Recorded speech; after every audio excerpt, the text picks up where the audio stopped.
Hello there, subjects of the Empire.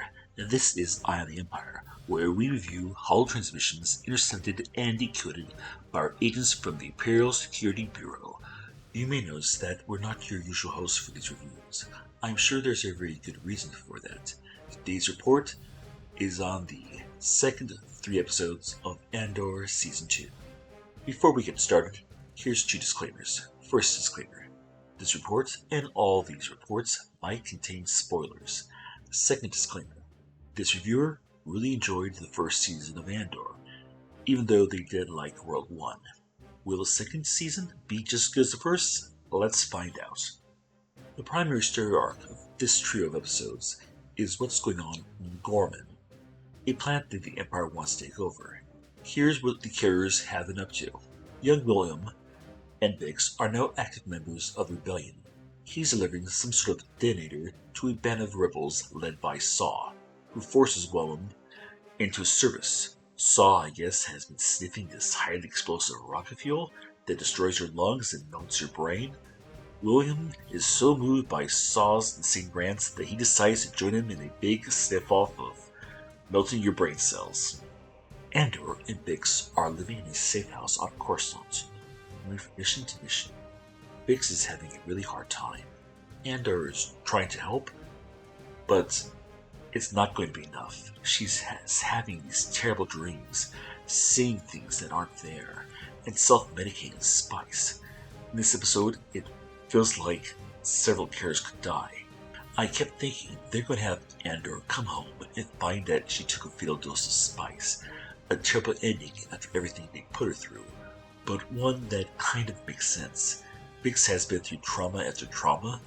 The fear of detection is going to prevent them from getting the proper mental help that she needs. In the end, they find another way to help her. She and Andor track down the Imperial technician who operated that torture machine.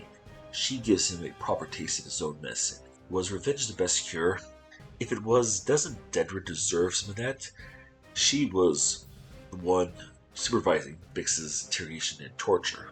Mon Mothma does her center thing, while Luthen and his aide try to remove a listening device before it's discovered and blows their entire operation.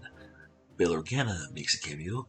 I think he might have gotten a facelift. Cinta and Val reunite and patch up their relationship on Gorma. The local rebels want to take action by stealing cargo off these transport trucks that will prove the Empire is up to no good. Cinta and Val are here, acting as advisor, while the dude just brings a blaster despite being told not to. An ally of their cause who wasn't invited tries to get involved. He's pissed at Blaster Boy and tries to rough him up. A random blaster bolt goes off and Cinta is killed. Just when they brought them back together, they had to kill one of them off. It just felt really cheap to end the only queer couple like this. Val tells Blaster Boy off for being stupid and not following orders. And finally, there's Dedra and Cyril.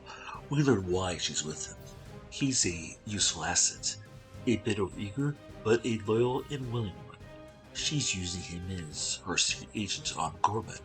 It appears that sex might be one of the ways she controls them. She orders him to turn off the lights before they get intimate. Like, she can't get intimate with him if she actually can see him. She might as well tell him to put a bag over his head. There doesn't appear to be any genuine love from her. She's all about the job, and she treats this relationship like it's a job. Maybe part of her wants to have a relationship like normal people, but she's not normal. Dedra is cold and detached from humanity as the bureaucracy that she serves. In conclusion, I like the look and feel of these episodes. All the spying around was very interesting, but so much of the story is lost the way the season is formatted.